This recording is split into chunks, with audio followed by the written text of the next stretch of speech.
evening and welcome to another edition of Today with Dr. Wendy. I'm Wendy Patrick and I am here with my trusty co-host Larry Dersham, and we are here to break down some exciting political news today. Not that we always talk politics, but boy, it really just seems like there's always something political to talk about. Well, especially so close to the election, one of the things on everybody's minds and really on and a part of everybody's conversations over the last couple of days has been Thursday night's debate. Who won? Who do you think? Is it going to make a difference? Well, I'm going to let Larry tell everybody what he thinks, but my position is the big winner was the American public, especially the undecideds, who finally got to hear some substance. It wasn't just insults. It was a debate, not a debacle. It wasn't everybody interrupting everybody else, moderator, both candidates. It wasn't like that at all. And I'm not even sure that the moderator had to use that mute button that she actually had at her disposal should the debate have devolved like the first one did. So the undecideds actually had the opportunity to hear from both candidates. What are they going to do? And the president, he showed up tanned and toned down. And that was an enormous difference from the first debate. And he was armed not just with sound bites, but with substance. He was able to tell the American people what he has done in the last 47 months and then compare that to what Joe Biden hasn't done in the last 47 years. In fact, that was one of his themes. Every time Joe Biden ended up talking about this is what I'm going to do, I'm going to do this, that, the other, the president would just come back and say, you're all talk, no action. That characterized almost the entire debate on almost every single subject. And in fact, when Joe Biden became flustered, what did he do? He looked into the camera and he defaulted again to what? His sound bites. So it actually, in some sense, ended up looking like, at least in some portions of the debate, the president versus the politician. To Joe Biden's credit, he had studied and he had been very serious. He hunkered down and he was ready to go. I think he may have been tossed back on his heels somewhat by how strongly the president showed up. I mean, he was prepared, he was polished, he was poised, and he was polite. He even complimented the moderator at one point, really blew everybody away. So it was almost in a sense like Joe Biden was the incumbent in terms of why haven't you done what you said you were going to do when you actually were in office for 8 years. So rhetoric versus results, that was one of the things I think that really characterized the evening. The president was on offense without being offensive. But I don't know, Larry, do you really think that it made a difference or that it will make a difference in the polls? I'm hoping so. My hope is that people look at the substance of what these two men are talking about and not just go with necessarily the party affiliations that they kind of grew up with, that their parents were of a certain party and then they're of that party. I just hope and pray that people will vote based on how their economy, their personal economy has been as far as their jobs and their home ownership, and who is the best person that's going to lead us into a bright and optimistic future. Well, that's a good point. Because remember what Joe Biden said. He talked about, well, we haven't learned to live with it. We learned to die with the virus, a long, dark winter. That is like the last thing the Americans want to hear. They want to hear that, no, we've learned to live with it. We're going to beat it. We're going to fight it. We're going to have a vaccine thanks to Operation Warp Speed. We're going to learn how to open the economy safely, social distance and plexiglass and sanitize. We're going to learn how to beat the virus, i.e., we're not going to learn how to die with it. We're not going to give up. We're going to learn how to live with it. That was the president's message. Now, I like playing both sides of the field, so let me just tell you what the other side is arguing with respect to Joe Biden. They basically are arguing the following, that they believe that Joe Biden came and he at least, although it wasn't his best performance, he did far better in the first debate, he at least articulated some positions with a little more clarity than he has lately, despite the stutters and a little bit of what he probably hoped wouldn't happen during the course of the debate. They believe the president didn't articulate enough of a message. But his message was, even if he didn't say it as best as he probably could, that we are going to see more of the same. He has done nothing in the last 4 years but move us forward as a country on every front imaginable. From the virus to the economy, to national security, to building a wall, to all the kinds of things that put him in office, including, by the way, 3 Supreme Court justices, because there's no question that Amy Coney Barrett's going to be confirmed on Monday. So, with all of that, it really was a study in contrast. All Joe Biden had to do was show up and say vote, but the president really showed up and brought his A game and really brought his polite game, his civil game, and was very much a presidential candidate on Thursday night. He may, people think he's a bull in a china shop, but he can't also be a bully, and he wasn't. Yeah, So, I mean, what's going to happen now, Larry? right. Well, I thought, because I do a lot of estate planning, I thought, I've never heard anybody talk about this, that Joe Biden was struggling. I don't know if you saw those pauses and he was like searching for words. And again, I would just say that as a person that does estate planning with a lot of elderly people, I really noticed that. And it worries me. I mean, he's going to be the leader of the free world, and he'll have the codes for launching attacks and so forth. So is he up for the job? Another thing I thought was great, that every time they brought up a topic like immigration and they talked about how President Trump was separating families and so forth, he came back and said, well, a lot of those children are being brought up by coyotes and drug smugglers, and talk about who built the cages. That was a big thing back in the day when it happened to be the Obama administration with Joe Biden as vice president that built the cages. So every time he would come up with a thing, I thought Trump had a really good retort and a very accurate one. Larry, let me ask you something about likability, because one of the things, the president's style may be brilliant in the boardroom, but has to be relatable in the living room of all of the viewers, because viewers are voters. We know this. So Joe Biden has long come across as both likable, empathetic, and even sympathetic, because he has suffered a lot of loss in his personal life. Yes. So did the president give any indication? Did he soften his tone? Did he come across as any more likable and relatable? Now, I'll tell you one place I thought he did is he actually caught the virus. And he came back from COVID. And in fact, you saw Melania join him on stage afterwards wearing a mask. So he really changed his tune on believing this virus is serious business, because he actually contracted it. But did his tone tenor actually come across as more relatable, do you think, during the debate? Or does Joe Biden still have a win, at least in that category? I think, in my view, Trump is the person that has a real heart. If you have discernment, that's what I would call it. He loves this country. Would anybody doubt that he loves this country? They've been investigating him every which way. They've come up with nothing. He loves people. He's a little bit gruff, but he could be like the fireman or the policeman, saying he could use some cuss words and get out of the house now. The house is on fire. So his style could rub people the wrong way, but he's trying to save the house called the United States. Do you think it was fair of him to go after Hunter Biden? I mean, I know Joe Biden kept saying, and I'm going to paraphrase, it's not about his family or my family, but is it true, Larry, that Americans care more about the health and wealth of their own families, not Joe Biden's?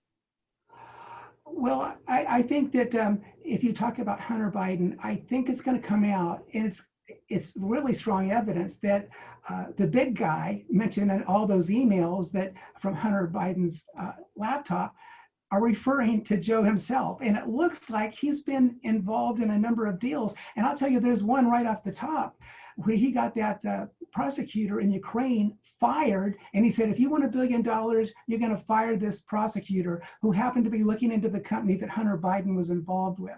If that is not a quid pro quo, I've never seen such a thing. I mean, that is out in the open and viewable for everybody to research. Now, you have some kind of a rally coming up that you organized, don't you?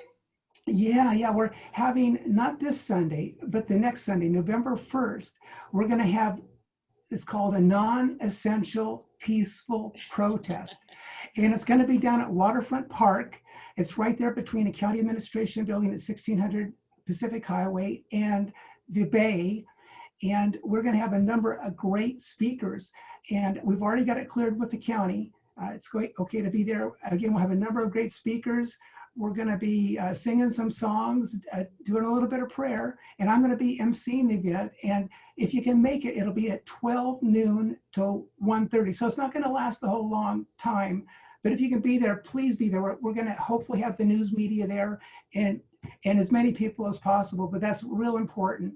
And I would just say, secondly, just get out there and vote, folks. If you haven't already, I would recommend, this is my personal recommendation, don't mail it in if possible. Go there to the polls in person, but if that doesn't work, there's a number of drop-off places where you can drop off your ballot the main one is their headquarters there in Kearney Mesa, where you can just go there. They'll take your ballot and give you an I voted sticker.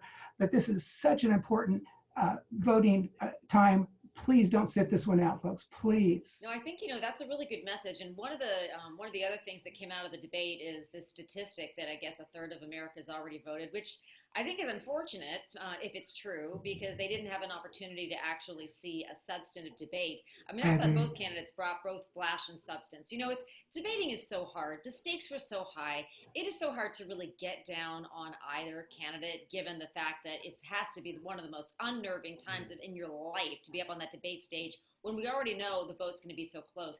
And when you talk about voting, Larry, and we'll round out the first segment with this, voting is so important because we don't necessarily know how accurately the polls reflect the way the election's actually going to turn out. On the one hand, you can say, oh, but Joe Biden is much farther ahead of President Trump than Hillary Clinton was in 2016. On the other hand, you can also say there's probably a larger percentage of stealth voters, given the divisiveness that we're experiencing in this country. So I echo your remarks. However you want to vote, just make sure you do take part in the political process. We are going to continue to talk about these very important issues on the other side of the break. So please stay with us. We're actually going to have a guest who's an expert on public schools and what's happened to them over the last couple of decades, another issue near and dear to our hearts. So stick with us. You're listening to Today with Dr. Wendy. I'm Dr. Wendy Patrick. We will be back in a flash. Welcome back to Today with Dr. Wendy. We're going to continue with an incredible show as we have every week, because there is just so much news you can use. It's hard to narrow it down and decide what to talk about. And there are also no dearth of guests to use, given all the issues facing society, especially parents. And I understand that schools are really one of the hot topics, obviously, due to the pandemic and the different ways in which kids are learning or maybe not learning, or what they're learning, I suppose. Those are all hot button issues. And Larry, I understand we actually have a guest today who is an expert on some of the more provocative, controversial topics that are currently being taught in our public school system. Who do we have on the line? Yes, Wendy, I'd like to introduce to you and our listening audience, Rebecca Friedrichs. Rebecca is the founder of For Kids and Country. She's also the author of Standing Up to Goliath.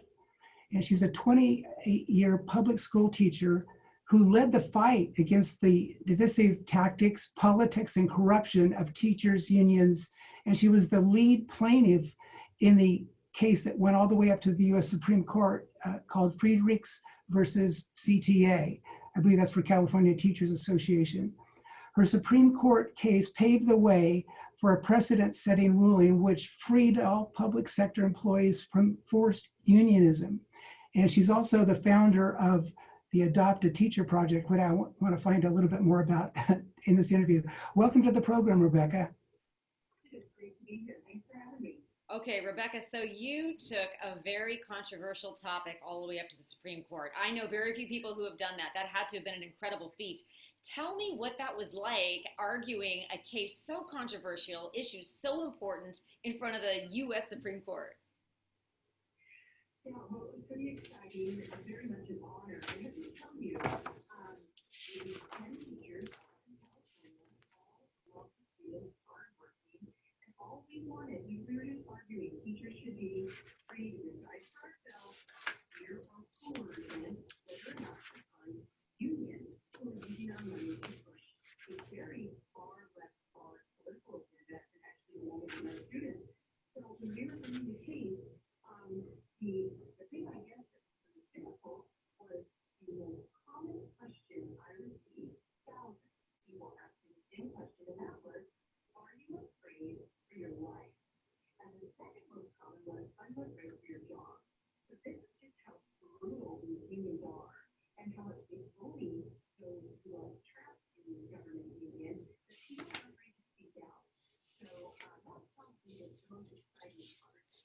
It's one thing, there's pros and cons to unions, and I know lots of people belong to them, but I think that the issue really at the heart of the case, and Larry has some questions along this lines as well, the issue that really makes this so provocative and makes the questions that you were asked so relevant is we care so much, all of us do. One thing, bipartisan agreement, we care about our kids. And I think that part of what makes a case like this so difficult is there's these legal arguments, and then there's really the practical arguments as to how do we keep our young people safe and make sure they grow up healthy. And I know, Larry, you may have some questions to pick up on along those lines as well. Sure, I do. Yeah, one of the interesting questions I had was, okay, we have local teacher unions, I believe, but we definitely have the California Teachers Union, and then we have the National Teachers Union. Is that the NEA?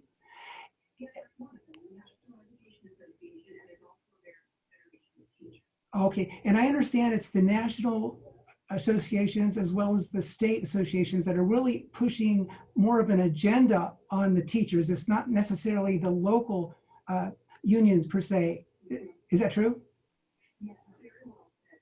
Most teachers really like their local. In fact, I was a local union representative for years. I served on the executive board for local. And what I discovered there was I had the voice, and I couldn't be the voice for teachers who were doing a great job because the state and national unions so caught up. They bullied us so much. We couldn't give our voices first. So we had to find a way to break free from that. And the only way legally, at that time, we had to pay them no matter what, even if we weren't members.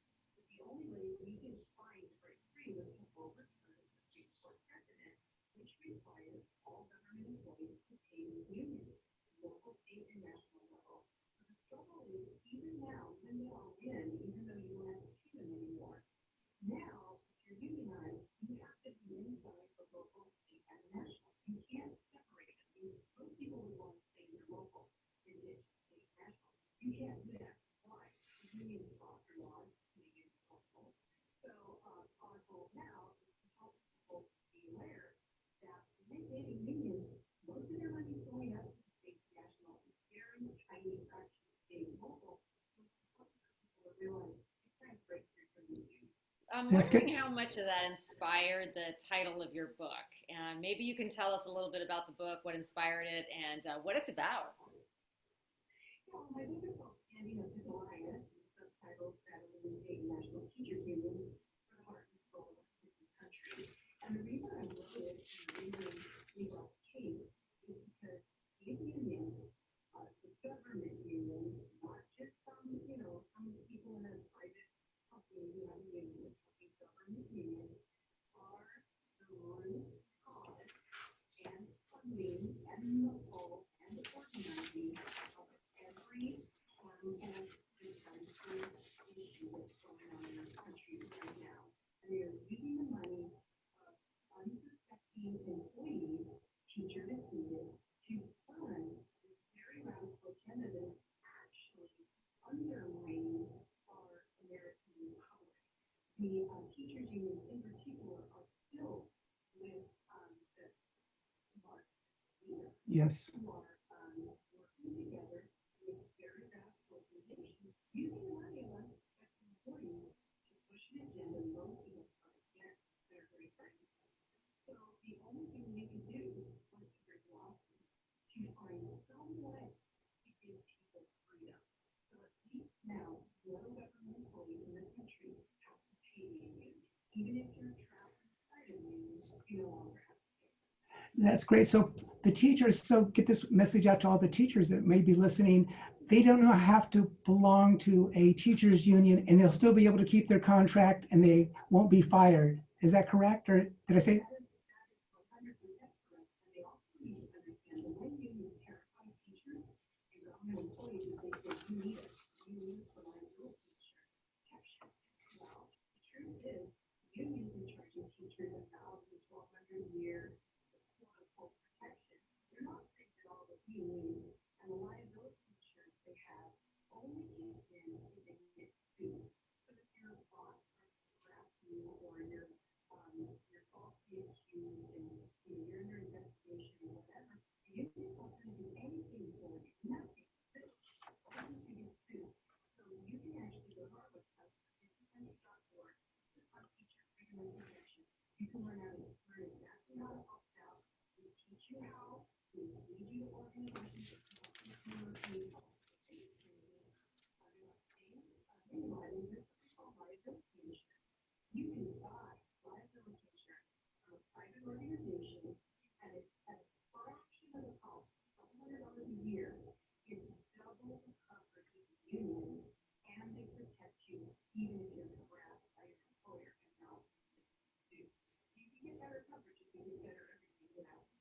Rebecca, you no doubt have a lot of strong opinions about teaching, particularly because you've done it for so many years, and of course you were involved in this lawsuit.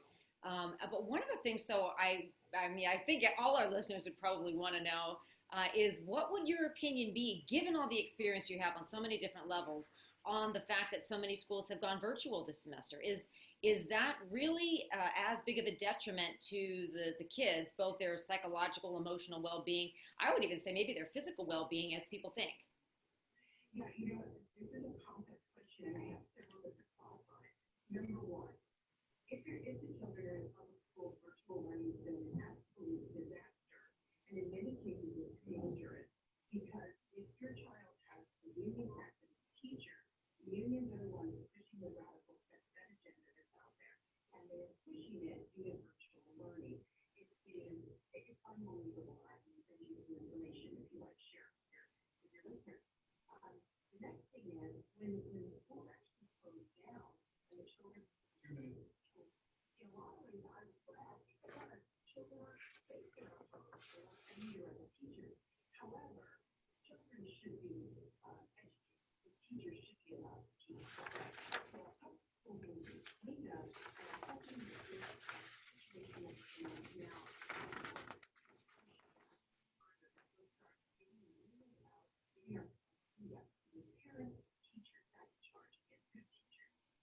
That's great. Really briefly, Rebecca, yeah, the Biden signed on to the 110-page manifesto that was put forth by Bernie Sanders. And one of those points in the manifesto is forced unionization of both the public and private sectors. So it sounds like this vote on November 3rd is more important than even I've been talking about. oh my gosh, that is so frightening. Fortune Foundation is the cause of every problem in this country. And for the unions are the ones who are free of all the public, they're the ones that are. So now fortune foundation will be the worst thing that can happen to this country. Our case overturned fortune foundation, so I'm not surprised that they're trying to do it in another way. Please don't vote for them. Well, thank you so much for joining us. And I'll tell you what, it was some great information, really, from somebody who's an expert in the topic. So thank you very much. I know our listeners they love different perspectives and to hear from both sides of the aisle. And they really did hear some good information from you tonight. So thank you also for reminding everybody to vote. Larry and I make sure we did that on the first half. So Yeah, thank you, Rebecca. Thank you so much, Rebecca, for joining us and for telling us where they can learn more about you and your book and about the unions. And we also wanted to remind everybody out there, we've got an election coming up less than 2 weeks. Make sure you get out and vote. We will be back in 1 week, which is Halloween. So yes, we're going to have some special surprises during that show. So please have a wonderful week. God bless you. You're listening to Today with Dr. Wendy. We will be back next week. Have a blessed week.